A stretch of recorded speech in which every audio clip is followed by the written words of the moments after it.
갈라디아서 2장 15절부터 21절 제가 여러분들을 위해서 읽어드리도록 하겠습니다. 갈라디아서 2장 15절부터 21절입니다. 하나님의 말씀을 들으십시오. 우리는 본래 유대인이요 이방주의인이 아니로되 사람이 의롭게 되는 것은 율법의 행위로 말미암음이 아니요 오직 예수 그리스도를 믿음으로 말미암은 줄 알므로 우리도 그리스도 예수를 믿나니 이는 우리가 율법의 행위로서가 아니고 그리스도를 믿음으로써 의롭다함을 얻으려 함이라. 율법의 행위로서는 의롭다함을 얻을 육체가 없느니라. 만일 우리가 그리스도 안에서 의롭게 되려 하다가 죄인으로 드러나면 그리스도께서 죄를 짓게 하는 자냐? 결코 그럴 수 없느니라. 만일 내가 헐었던 것을 다시 세우면 내가 나를 범법한 자로 만드는 것이라. 내가 율법으로 말미암아 율법에 대하여 죽었나니 이는 하나님에 대하여 살려 함이라. 내가 그리스도와 함께 십자가에 못 박혔나니 그런즉 이제는 내가 사는 것이 아니오 오직 내 안에 그리스도께서 사시는 것이라. 이제 내가 육체 가운데 사는 것은 나를 사랑하사 나를 위하여 자기 자신을 버리신 하나님의 아들을 믿는 믿음 안에서 사는 것이라. 내가 하나님의 은혜를 패하지 아니하노니 만일 의롭게 되는 것이 율법으로 말미암으면 그리스도께서 헛되이 죽으셨느니라. 아멘. 우리는 계속해서 복음을 듣고 있습니다. 그러니까 갈라디아서를 통해서 복음이 어떤 것인지, 그리고 복음이 일반적으로 사람들이 생각하는 이제 가르침과 어떻게 다른 것인지를 계속해서 살펴보고 있습니다. 어떤 분들은 이런 생각을 하시는지도 모르겠습니다. 그러니까 결국 금요기도회 때 설교하는 내용들이, 그러니까 지금까지 지금 오늘 6번째 설교거든요. 근데 이제 되게 엇비슷하게 들린다. 그리고 이제 비슷한 이야기에 반복같이 느껴진다. 그리고 사실 나는 거기에 대해서 별로 관심이 없다. 복음에 대해서, 그러니까 이야기를 계속 듣는다는 게 똑같이 같은 이야기를 반복하는 것처럼 들려서 그렇게 관심이 없다 이렇게 생각할지도 모르겠습니다. 물론 이제 제가 설교를 여러분들에게 이제 잘 하지 못해서 그런 것일 수도 있겠죠. 하지만 이럴 수도 있습니다. 여러분들이 무언가에 대해서 무관심하다는 건 이런 경우일 수도 있습니다. 여러분들이 무언가에 대해서 무관심하다는 건 그 무언가를 잘 모르고 있기 때문에 무관심할 수도 있고요. 그리고 내가 누구인지 잘 모르기 때문에 무관심할 수도 있다는 겁니다. 무슨 말인지 설명해 드리죠. 누가 저한테 와가지고 뭐 이런 얘기를 했다고 합시다. 뭐 예를 들면 영욱이가 저한테 와가지고 목사님은 운동이 좀 필요합니다. 제가 운동을 좀 가르쳐 드릴게요. 근데 제가 영욱이한테 이렇게 얘기하는 겁니다. 운동 나는 관심 없어. 실제로 관심이 없어요. 관심이 없는데 어쨌든 관심이 없어 이렇게 말을 했습니다. 저는 그런 거는 관심이 없어요. 막 스포츠가 재미없어요. 사실 스포츠 보는 건 재밌어요. 그리고 오래 달리기 이런 건 할 수 있어요. 이게 버티면 되잖아요. 근데 빨리 달리는 거 힘들어요. 왜 이렇게 인생을 힘들게 살아야 하는지. 근데 어쨌든 간에 관심이 없단 말이에요. 근데 이제 관심이 없다는 건 이걸 의미할 수 있습니다. 보세요. 제가 운동이 얼마나 재미있는지 잘 모르고 있어서 그럴 수도 있죠. 그렇죠? 실제로 여기 계신 분들 중에서는 정말 운동을 즐겨 하시는 분들이 계세요. 뭐 영욱이도 그렇고 운동 좋아하죠. 그렇죠? 운동을 좋아하고 운동하면서 스트레스가 풀리는 분들이 저는 쌓이거든요. 쌓이는데 어쨌든 풀리시는 분들이 계실 거예요. 그렇죠? 그러면 이제 운동의 즐거움을 그분들은 아시는 거죠. 근데 저는 몰라요. 그러니까 제가 관심 없어 라고 말할 때는 운동이 무엇인지 잘 모르기 때문일 수 있고요. 그리고 무엇보다 저 자신에 대해서 모를 수 있기 때문입니다. 운동 그런 거 관심 없어. 그 말은 무슨 말이에요? 나는 굳이 운동이 필요하지 않은 사람이야 라고 말하는 것과 똑같은 거죠. 그렇죠? 근데 사실 여러분들이 보기에도 저 사람은 운동이 좀 필요하구나라고 느끼시잖아요. 그렇죠? 그러니까 사실은 제가 저에 대해서 잘 모르는 거죠. 마찬가지를 여러분들에게 똑같이 적용할 수 있습니다. 나는 복음 좀 약간 실생활에 필요한 이야기를 들려줬으면 좋겠어요 라고 생각하는 분들이 계실지 모르겠습니다. 근데 그 말은 여러분들이 복음에 대해서 잘 모르거나 여러분들이 복음이 얼마나 필요한지 여러분들 자신에 대해서 잘 모르는 것일 수 있습니다. 그리고 이 이야기는 그러니까 굉장히 바울이 중요하게 생각하는 것 같습니다. 왜냐하면 봅시다. 17, 18절을 봅시다. 만일 우리가 그리스도 안에서 의롭게 되려 하다가 죄인으로 드러나면 그리스도께서 죄를 짓게 하는 자냐? 결코 그럴 수 없느니라. 만일 내가 헐었던 것을 다시 세우면 내가 나를 범법한 자로 만드는 것이라. 이렇게 말합니다. 간단하게 얘기하자면 이 말은 이런 의미입니다. 만일 내가 이신칭이 오직 예수 그리스도를 믿는 믿음만으로 우리의 행위가 아니고 의롭다고 받아들여진다라는 것을 계속해서 믿는다면 나는 이 죄를 지어도 괜찮다고 죄를 마음껏 지으라고 사람들을 방조하는 거냐? 그럴 수 없다. 이렇게 이야기를 하는 겁니다. 만약 그게 사실이라면 예수님께서 그분의 공로로 우리를 의롭다고 하셨는데 예수님이 죄의 방조잖아. 혹은 죄를 뭐 이렇게 부추기는 분이 되는 거냐? 그럴 수 없느니라. 이렇게 이야기를 하는 거죠.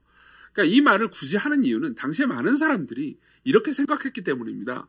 그러니까 바울이 말하는 복음의 특징이 뭐였죠?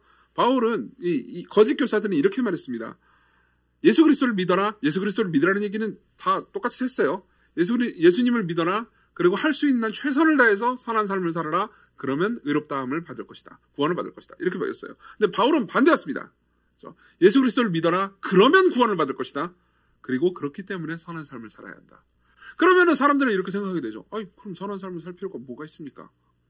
오직 예수 그리스도를 믿는 믿음만으로 하나님께 받아들여지는 것이 사실이라면 뭐 제 마음대로 지어도 되겠네. 이런 생각을 누구나 했기 때문입니다. 그리고 당시에 거짓 교사들은 바울의 가르침이 그런 측면에서 위험하다고 생각을 했던 거죠. 이거는 사실 현대 그리스도인들도 많이 겪는 문제입니다. 그래서 심지어 저도 그러니까 목회 가운데서 종종 생각하는 이 생각을 했던 것이기도 합니다. 제가 과거에 목회 이제 초년병이던 시절에요. 지금도 뭐 이렇게 12년 차면 그렇게 오래된 건 아니에요. 근데 어쨌든 간에 뭐 훨씬 더 어렸을 때 그러니까 이런 생각을 되게 많이 했었습니다. 복음만을 계속 전하면 오직 그리스도 안에서 우리가 조건 없이 사랑받고 받아들여줄 수 있다는 이야기를 너무 하면 사람들이 좀 방종할 것 같다. 그러니까 좀 사람들을 위협해야 된다. 사람들을 좀 약간 이렇게 좀 두렵게 만들어가지고 순종을 하게 만드는 것이 낫지 않을까? 이런 생각을 했었습니다. 그렇죠? 그 생각은 사실 정확히 바울의 반대자들, 즉 거짓 교사들이 했던 생각과 같은 거죠. 근데 바울은 그게 그럴 수 없다고 말합니다. 오히려 우리가 복음을 철저하게 지킬 때에 그리고 바울이 받은 순수한 복음을 받아들이고 믿을 때에만 진짜 하나님 앞에 바르게 설 수 있다고 말을 하는 거죠. 그래서 저는 이제 이런 이야기를 할 겁니다. 사실 이제 오늘 우리가 읽은 본문에서는 굉장히 유명한 구절 두 개가 있습니다. 16절과 20절이죠. 16절은 그러니까 이제 기독교 교리 중에서 굉장히 유명한 이신칭이라는 교리가 무엇인지 명료하게 밝히는 구절입니다. 그리고 20절은요. 그리스도와의 연합이라는 교리가 무엇인지 명료하게 밝히는 구절이죠. 물론 이 본문을 가지고 이 교리를 입증하는 증거로 써먹으려고 얘기하는 건 아닙니다. 그렇지만 우리는 종종 이제 이 본문이 말해주는 바를 이해하기 위해서 이 본문을 바탕으로 성경 전체가 말해주는 이신칭의가 무엇인지 좀 생각을 해볼 필요가 있습니다.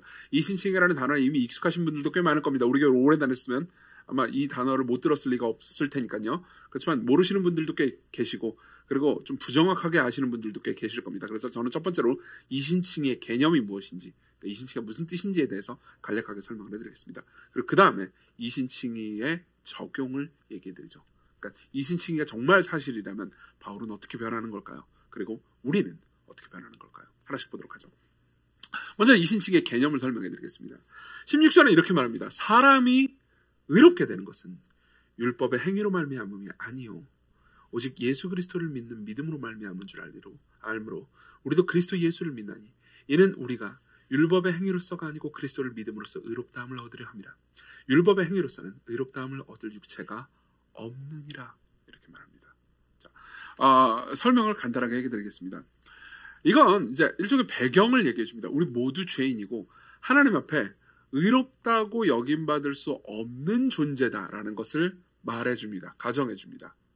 우리 모두가 법정 앞에서 유죄 판결을 받을 만한 사람들이라는 겁니다. 실제로 우리가 삶을 통해서 삶을 살아가면서 저질렀던 모든 죄들 있잖아요. 그게 하나님이 보시기에 악하고 그리고 하나님 보시기에 심판받을 만한 것이다 라는 것을 말해주는 거죠.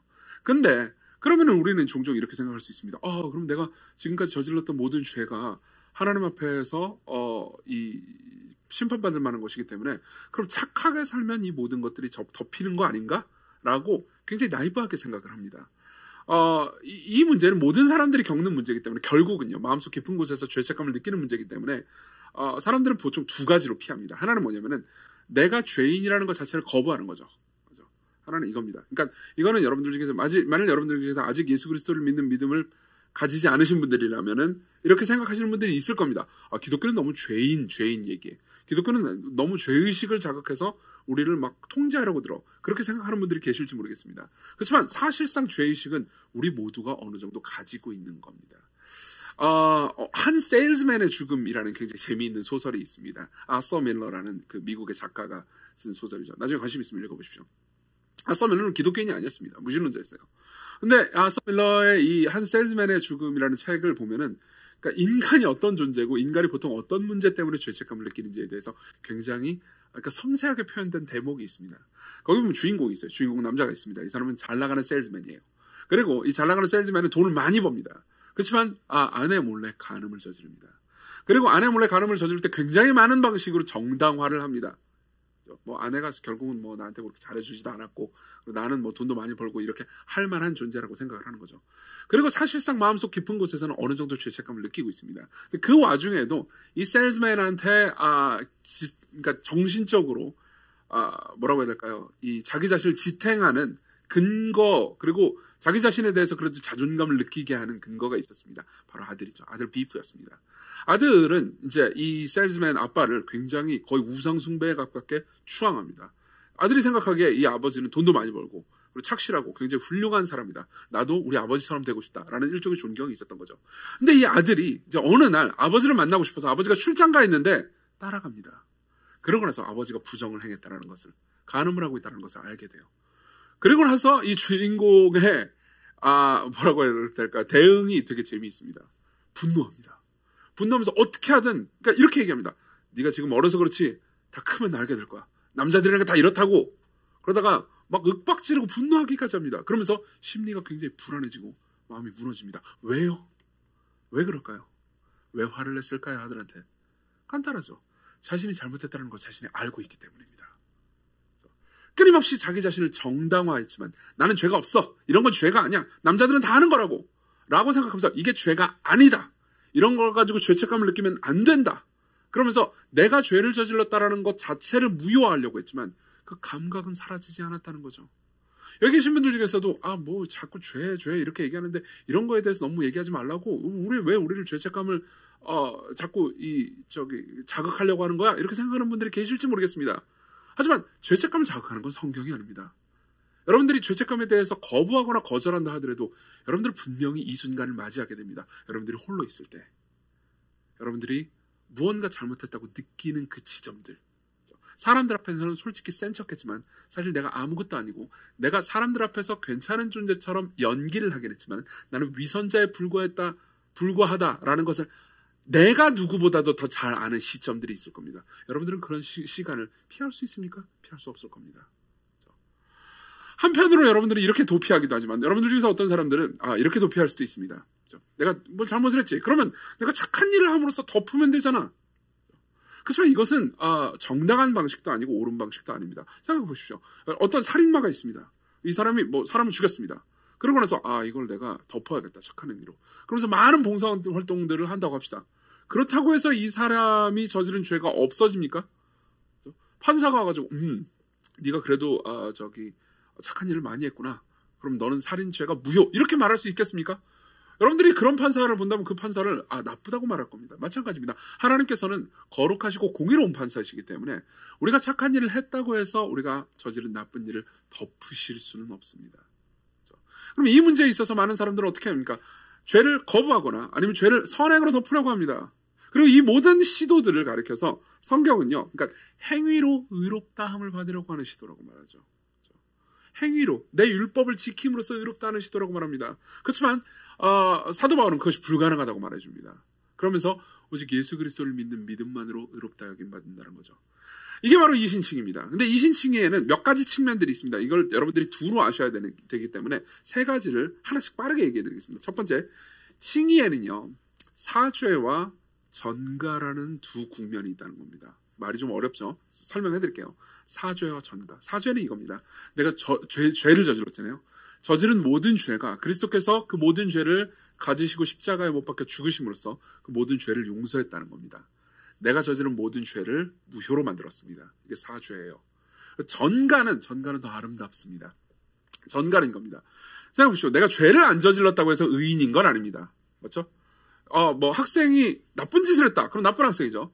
근데 학생이 아무 일도 안 했다. 그럼 좋은 학생이 됩니까? 그렇지 않습니다. 공부를 해야 좋은 학생이 되겠죠. 그렇죠? 그러니까 죄를 안 저질렀다고 해가지고 의인이라고 말할 수 있는 건 아닙니다. 의로운 행동을 해야 의인인 거죠. 그렇죠? 근데 예수님께서는 그분이 십자가에 못 박혀 죽으심으로써 우리의 죄만 가져가신 정도가 아니고요. 그분이 이 땅에서 삶을 사시면서 33년 동안 선행을 하셨습니다. 하나님의 율법을 완벽하게 다 지키셨죠. 그리고 그분이 행한 모든 율법 지키신 공로를요, 우리에게 조건 없이 주십니다. 우리의 것으로 여겨주십니다. 이걸 의의 전가라고 부릅니다. 우리의 죄를 그분께 전가했습니다. 전가라는 단어 아시죠? 책임 전가하다 이런 말 알잖아요. 그렇죠? 우리의 죄를 그분께 전가했습니다. 그리고 그분의 의로운 행동을 우리의 것으로 전가했죠. 이런 교환이 이루어졌다는 겁니다. 이게 바로 이신칭이에요. 그렇죠? 그리고 두 번째로는요, 의로워지는 게 아니고, 이게 중요한 부분이니까 여러분들 꼭 기억해 주십시오. 의로워지는 게 아니고, 이신칭의는요, 칭의, 의롭다고 칭해주는 겁니다. 다시 한번, 우리가 예수 그리스도를 믿는 믿음으로 칭이 되었다, 의롭다고 여김받았다는 건요, 우리가 의로워졌다라는 게 아닙니다. 우리가 의롭다고 여김받았다는 거죠. 무슨 말이냐면요, 이런 겁니다. 여러분들이 예수 그리스도를 믿는 믿음을 가지잖아요. 그럼 여러분들은 즉시 그 시에 예수님이 의로운 만큼 의롭다고 여김받습니다. 죄인인 채로 그대로 남겨둬요. 이 말을 기독교는 의로운 행동을 안 해도 된다고 말하는 거구나, 이렇게 생각하지 마십시오. 기독교는 계속해서 선행을 해야 한다고 말합니다.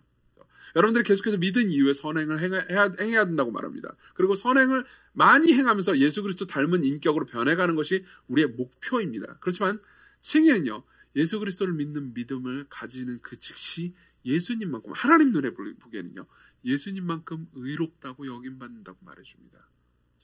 그리고 이런 칭의의 선언은요, 여러분들이 믿는 즉시 이루어지고요, 나중에 가서 바뀌지도 않습니다.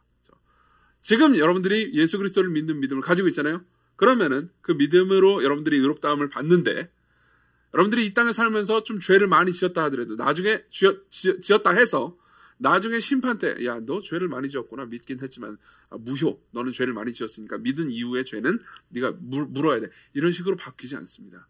여러분들이 정말로 믿는다면요, 참된 믿음을 가지고 있다면요, 여러분들은 믿는 즉시 의롭다 여김받고요, 그리고 그 선언은요, 하나님의 의롭다라는 선언은요, 마지막 날 심판 때라는 것으로 바뀌는 게 아닙니다. 세 번째로는요, 이 칭의는 믿음으로 받는다는 거죠. 행위가 아니고요, 공로가 아닙니다. 어떤 사람들이 이렇게 생각할 수 있습니다. 이 부분은 굉장히 섬세한 부분이니까 꼭 기억해 두십시오. 믿음을 일종의 공로처럼 생각할 수 있습니다. 믿음을 일종의 공로처럼 생각할 수 있습니다. 그러니까 그래도 내가 믿었으니까, 안 믿은 저 나쁜 놈들보다는 내가 믿었으니까 더 착하니까 하나님께서 나를 받아주는 거야 라고 오해할 수 있다는 거죠. 그렇지 않습니다. 믿음 공로가 아닙니다. 예를 한번 들어보죠. 제가 이 갈라디아서 제가 옛날에 쓴 책에 있던 예화인데 다시 한번 반복하겠습니다. 제가 아내한테 이렇게 했다고 합시다. 아내한테 약속을 합니다. 아내가 네가, 여보가, 네가라고 좀 그러네요. 여보가 화장실 청소를 아침에 잘 하면 저녁밥을 차려주겠다, 이렇게 얘기를 했다고 합시다. 왜 이렇게 집안에 관심이 없냐, 청소 좀 해라, 막 그랬다고 해보세요. 근데 이제 제가 어느 날 이제 토요일마다 청소를 하기로 했는데 청소를 안 하고 집으로 그냥 교회로 도망가 버렸습니다. 나 바빠 그러면서, 혹은 뭐 그냥 의도적으로 까먹었다고 합시다. 일을 안 했어요. 그럼 어떻게 되죠? 저는 저녁밥을 먹을 자격이 없습니다. 근데 퇴근하고 돌아왔어요. 근데 나는 배가 고파요. 밥을 먹고 싶죠. 그럼 제 아내가 뭐라고 말하겠습니까? 당신은 뭐예요? 청소를 안 했잖아요. 그러니까 굶으세요, 이렇게 말할 수 있죠. 이건 정당한 판결일 겁니다. 그렇게 계약을 맺었다면요. 그렇죠? 그렇지만 만일 제 아내가 이렇게 말했다고 합시다.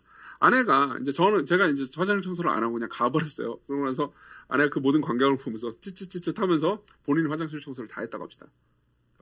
그러고 제가 밤에 이제 이 낯짝도 두껍게 이렇게 돌아왔습니다. 그래서 아내가 말했어요. 청소를 안 했군요. 저녁은 없어요. 그래서 제가 이제 난 너무 배고파가지고 지금 좀 저녁밥을 먹어야 되는데, 그러고 나서 이제 아내가 이렇게 말했다고 합시다. 여기서부터 이야기가 좀 이상해지기는 하는데 그냥 대충 받아들이세요. 그러면은 여보가 나를 믿어주세요. 여보가 나를 믿으면 내가 한 화장실 청소를 당신이 한 걸로 여겨줄게요, 그랬다고 합시다. 그럼 여기서 내가 제 아내를 믿는다고 할 때 그 믿음은 일종의 공로입니까? 아니죠. 제가 아내를 믿었다고 해가지고 화장실이 깨끗해진 건 아니잖아요.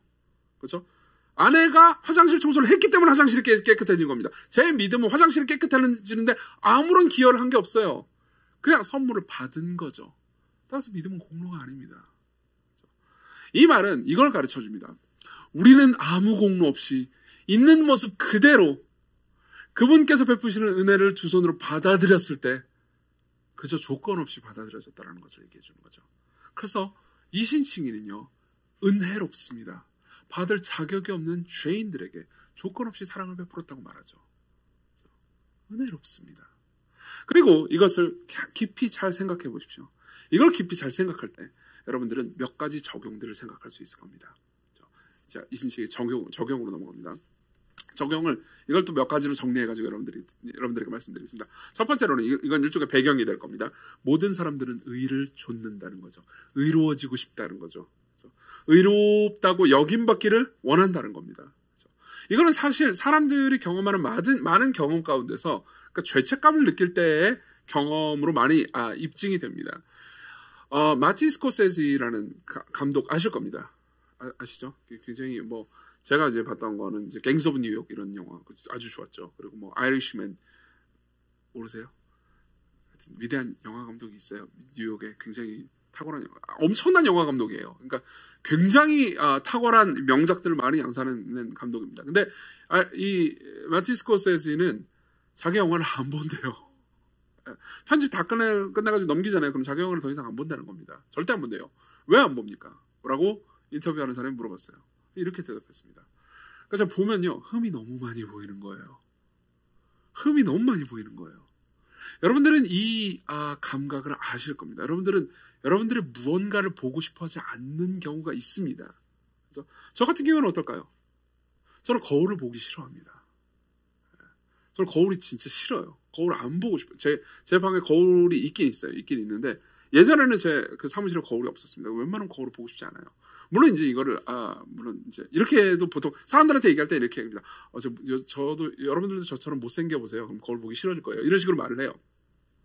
그건 어느 정도 사실입니다. 그렇지만 제가 진짜 거울을 안 보는 이유가 뭔지 아십니까? 이 얘기는 사실 거의 처음 하는 것 같은데 거울을 보는 즉시 저는 제 얼굴에 흠이 보입니다. 여러분들이 아시는지 모르겠는데 저는 이 양눈이 짝짝이 보이시죠? 짝짝하잖아요. 그래서 저는 그게 보기 싫습니다. 보자마자 그 흠이 보여요. 그래서 웬만하면 그 흠을 안 보고 싶은 거죠. 이건 뭘 의미하죠? 난 내가 흠이 있다라는 것을 확인하기가 싫습니다. 그렇죠? 그리고 이건 여러분들의 정신적인 측면에 많이 적용이 됩니다. 여러분들은 종종 월급을 받고 나서 혹은 누군가는 용돈을 받고 나서요, 펑펑 써버립니다. 그러고 나서 그 다음에 여러분들은 통장을 확인하고 싶지 않습니다. 대충 많이 줄어들었다는 것 정도는 알 수 있습니다.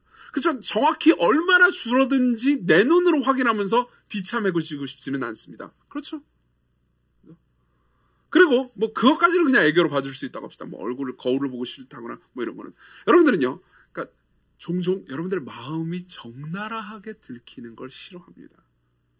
저는 종종 설교 때 여러 번, 그러니까 우리의 마음, 지금도 그러고 있긴 한데요.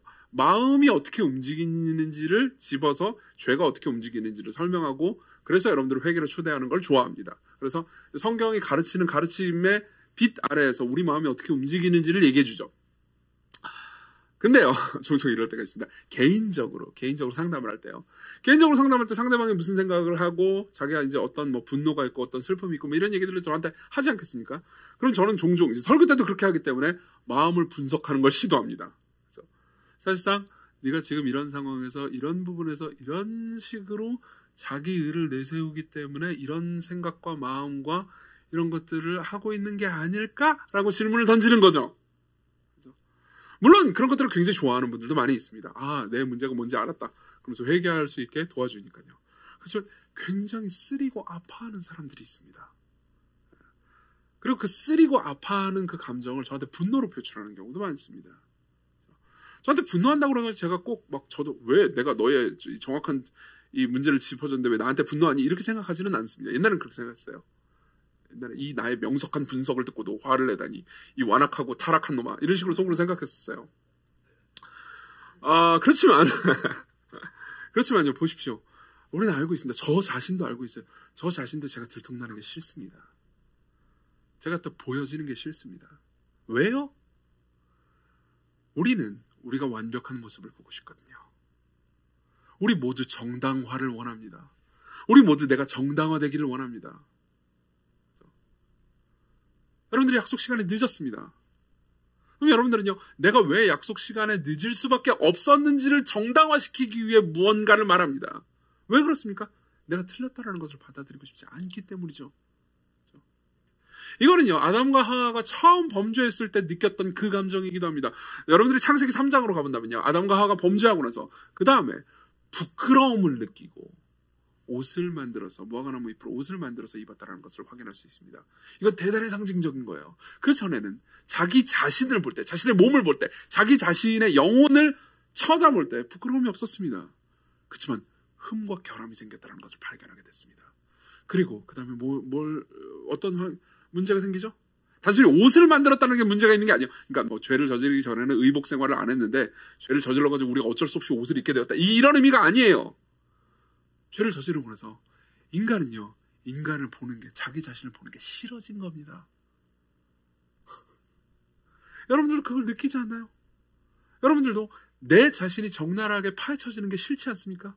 내가 문제가 생기고 죄가 있고 내가 이런 측면에서 이기적이었고 교만했다라는 것을 아는 것이 싫지 않습니까? 그렇죠? 모든 사람들은 칭의를 추구합니다. 이게 첫 번째 적용이에요. 두 번째 적용은요, 이겁니다. 근데 정말로 많은 사람들이 이 칭의를 그리스도를 떠나서 율법을 통해서 찾으려고 한다는 거죠.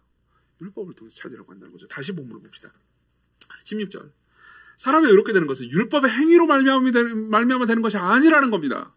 그 말은 무슨 말이냐면 바울 스스로도 그렇고 수많은 사람들이 율법의 행위로 의롭다함을 얻으려고, 내가 괜찮은 존재라는 것을 확증하려고 노력하고 있다는 걸 얘기해 줍니다.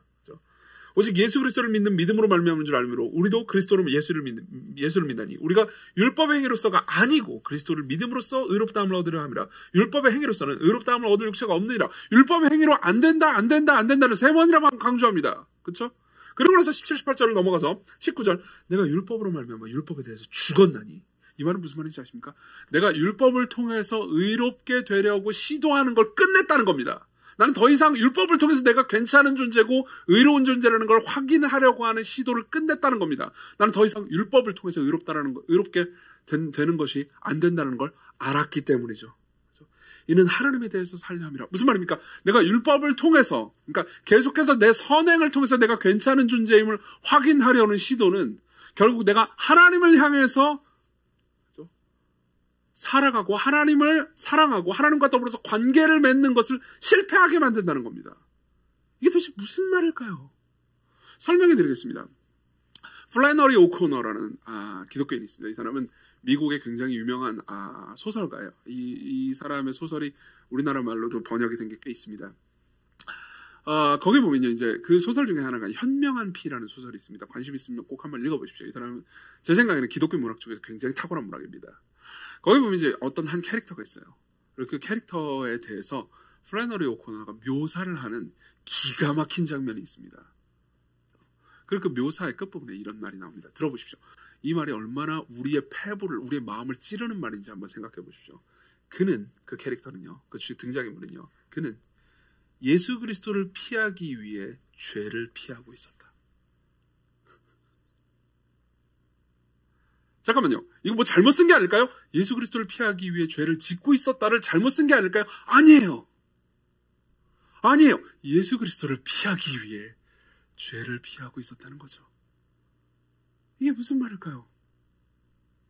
이 캐릭터는요, 내가 죄인이고 내가 문제가 있고 내가 구원이 필요하고 내가 있는 그대로 하나님께 받아들여질 필요가 있는 문제 있는 존재라는 것을 고백하는 게 싫었습니다. 다시 말하면 내가 나를 똑바로 쳐다보는 게 싫었습니다.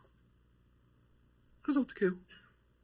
자기가 생각할 수 있는 행동으로 저지르는 죄를 많이 피한 겁니다. 나는 간음도 하지 않아. 살인도 하지 않아. 교회도 꼬박꼬박 참석하지. 중간에 뭐 오후 예배 때 튀고 그런 짓 하지 않아. 오후 예배 때 튀지 마세요, 여러분. 금요기도에도 똑바로 나오지. 기도하다 튀고 그러지 않아. 기도 10분만 하고 도망가고 그러지 않아. 10분만 하고 도망가지 마세요, 여러분. 이 와중에 하고 싶은 얘기 다 하고 있죠. 보세요. 이 사람은 뭘 하고 있습니까? 그렇게 죄를 계속 피합니다. 그리고 선행을 쌓습니다. 그리고 그 결과 자신이 괜찮다라는 걸 확인합니다. 사실 자기 자신을 안 보고 있는 거죠. 자기 자신을 안 보고 있는 겁니다. 자신이 만든 선행이라는 포장지를 자기 위에 막 덧붙입니다. 그리고 선행이라는 포장지 속에는 썩은 시체가 있다는 것을 보고 싶지 않은 거예요. 그래서 그는 예수님께로 나아가는 걸 피하기 위해 죄를 피하고 있었습니다. 바울은 이렇게 말하고 있는 겁니다. 이전에 내가 예수 그리스도를 만나기 전에 나는 나를 정당화시키기 위해서 율법에 헌신했다. 율법을 지켰다. 바리새인으로서 할 수 있는 최선을 다했다. 그리고 지금 와서 보니까 내가 율법으로 내 의를 세우려고 했던 모든 게 하나님 앞에서 죽으려고 했던 것이었다. 하나님 앞에서 당당하려고 했던 것이다. 하나님의 도움을 받는 게 싫어서, 자존심이 허락지 않아서, 내가 하나님께 조건 없이 사랑받고 구원받는다는 말을 듣기 싫어서, 사실상 나만 알고 있는, 그리고 사실 하나님만 알고 있는, 사람들은 절대 알지 못하는 그 죄를 들통나고 회개하기가 싫어서 선행이라는 포장지로 나를 덮어쓰고 있었다. 이렇게 말하고 있는 겁니다. 그 결과가 뭐죠? 바울이 그 이전에 어떤 삶을 살았습니까? 바울은요, 정죄하는 삶을 살았습니다. 스데반을 죽였습니다. 맞죠? 죄송합니다. 스데반을 죽였습니다. 자기 자신에 대해서는 관대했습니다. 자신의 죄에 대해서는요. 그렇지만 타인의 죄에 대해서는 엄격했죠. 타인의 죄에 대해서는 정죄하고 죽이는 행동을 했습니다.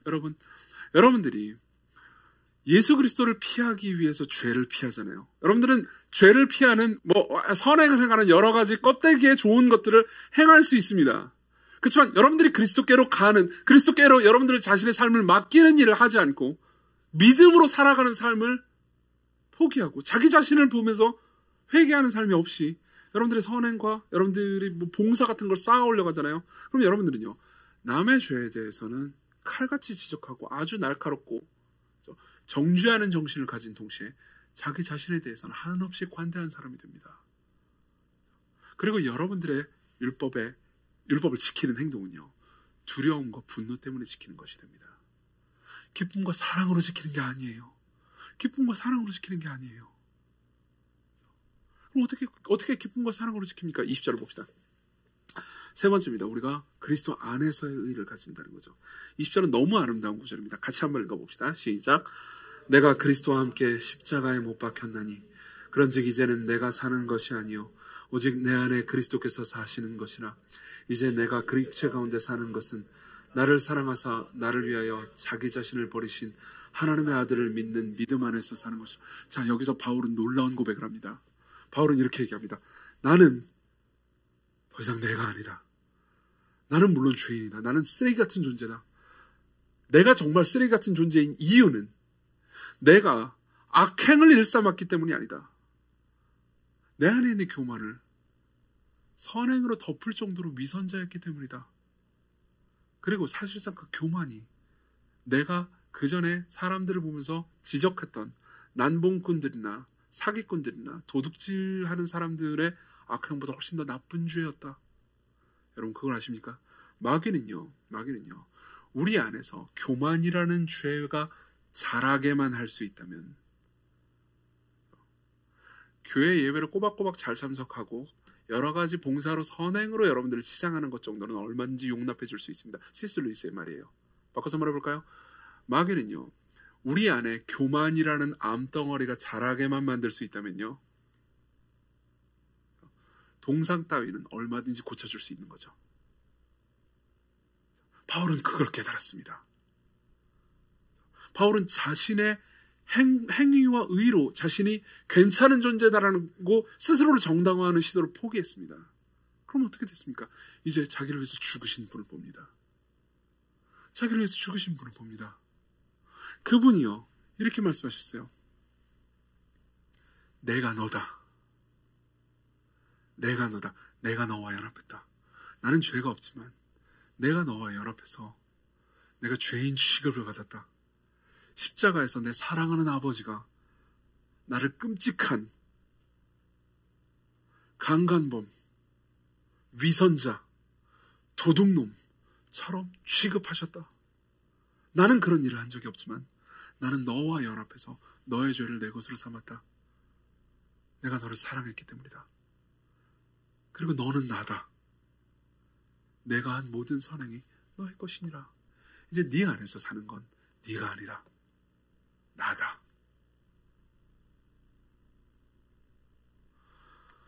이때 바울은 새로운 자아를 가지게 됩니다. 나는 계속해서 사도 바울이지만 다소 출신 바울이라는 사람이지만 더 이상 바울이 아닙니다. 나는 그리스도와 연합한 사람입니다. 나는 새로운 정체성을 가지게 됐습니다.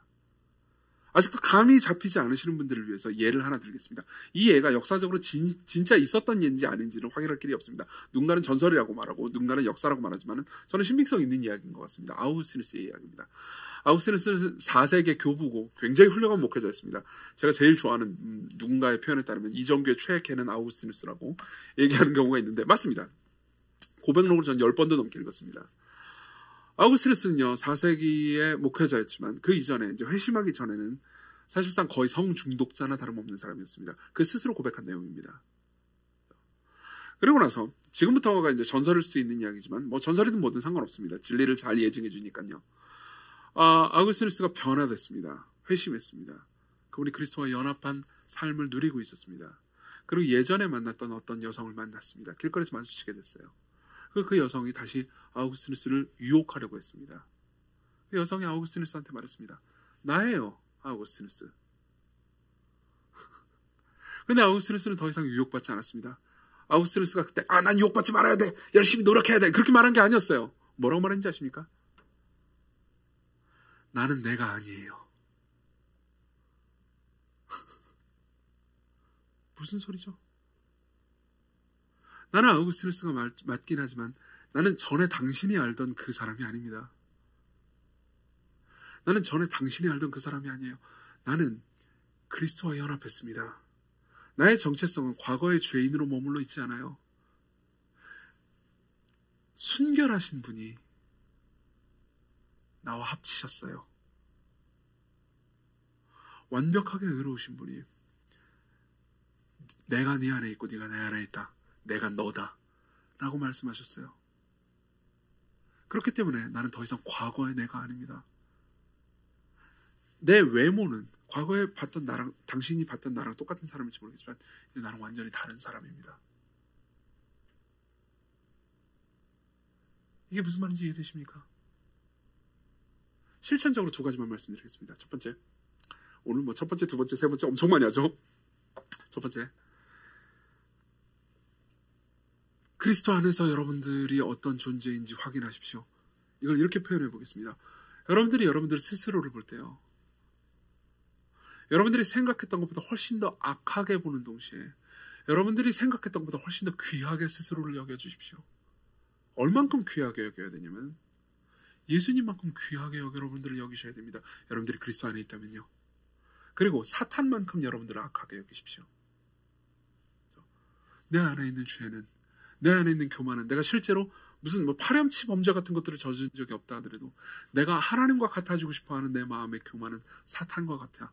그렇지만 하나님께서는 지금 나를 예수 그리스도만큼 순결하고 아름답고 완전하게 봐주고 계시지. 여기서 어떤 변화가 생기는지 아십니까? 여러분들은 그분을 사랑함으로 순종하게 됩니다. 여러분들은 여러분들의 율법을 지키지 않는, 하나님 뜻대로 살지 않는 사람들을 보면서 긍휼히 여깁니다. 정죄하지 않습니다. 더 이상. 여러분들은요, 자기 자신의 죄에 대해서는 엄격합니다. 엄격해도 괜찮습니다. 왜냐하면 내가 아무리 엄격해도 내가 정죄받지는 않기 때문입니다. 하나님께서는 내가 아무리 엄격하게 나 스스로를 대해도 예수 그리스도만큼 나를 선하게 받아주실 거니까 나는 죄를 죽이기 위해서 죄에 대해서 잔인해질 수 있습니다. 나 자신의 죄에 대해서는 엄격하지만 타인의 죄에 대해서는 관대하고 사람들을 섬기고 사랑하는 사람이 됩니다. 여러분들은 새로운 인격으로 빚어져가고 창조됩니다. 스스로를 그리스도만큼 귀하게 받으십시오. 또 하나는요, 여러분들 스스로를요, 그분의 것으로 여기십시오. 무슨 말입니까? 나는 내 소유가 아닙니다. 나를 위해서 모든 것을 버리신, 자기 자신을 버리신 그리스도의 것입니다. 여러분들이 만일 여러분들 스스로를 자신의 것으로 여기시거나, 혹은 여러분들이 내가 죄를 저질렀으니까 나는 쓰레기야 이런 식으로 생각하잖아요. 혹은 저놈은 죄를 저질렀으니까 저놈은 나쁜 놈이야 이런 식으로 생각하잖아요. 형제 그리스도인들을 보면서요. 그럼 여러분들은 여러분들과 여러분들의 형제 그리스도인들을 위해서 죽으신 예수님의 헛되게 십자가에 못 박혀 죽으셨다고 말하는 셈입니다. 21절, 내가 하나님의 은혜를 패하지 아니하노니 만일 의롭게 되는 것이 율법으로 말미암으면 그리스도께서 헛되게 죽으셨다고요. 여러분들은 속으로 이렇게 말하는 셈입니다. 스스로를 학대하거나 사람들을 정죄할 때 여러분들은 예수 그리스도 옛날에 무슨 죽긴 죽었지 그냥 우리를 사랑하시는 그런 표현을 어떻게 좀 과격하게 표현하기 위해서 죽으신 것 아닐까? 이렇게 말하는 겁니다. 그거는 그분의 죽으심을 모욕하는 겁니다. 여러분들이 이렇게 말할 수 있습니다. 당신이 죽으신 그 죽으심의 사건이 너무 큰 것이기에 내가 나를 정죄하기에는 당신의 죽으심을 너무 크게 모욕하는 겁니다. 내가 나를 정죄할 때, 내가 사람들을 정죄할 때 나는 당신의 죽으심을 모욕하게 됩니다. 그렇기 때문에 당신의 죽으심을 높이기 위해서 나는 나를 정죄하는 내 칼날과 사람들을 정죄하는 내 칼날을 거두겠습니다. 이렇게 말하는 거죠. 그리고 여러분들은 더 이상 염려하지 않습니다. 왜냐하면 내 삶이 내게 아니기 때문에요. 이제 여러분들은 여러 가지 기도 제목을 가지고 기도할 겁니다. 그죠? 좀 이따 기도 인도하는 자매가 나와가지고 기도 인도를 해줄 거예요. 여러분 함께 즐거움으로 기도했으면 좋겠습니다. 그리고 여러분들의 삶을 위해서 여러분들이 가지고 나온 기도 제목을 놓고 기도할 겁니다. 염려하지 마십시오. 여러분들은 염려를 가지고 기도 제목을 하나님께 구할 수도 있습니다. 그렇죠? 그때 여러분들은 내 몸이 내 거라고 말하는 셈입니다. 그렇지만 여러분들의 삶이 주님의 것이라면 염려를 그치십시오. 우리 같이 기도합시다.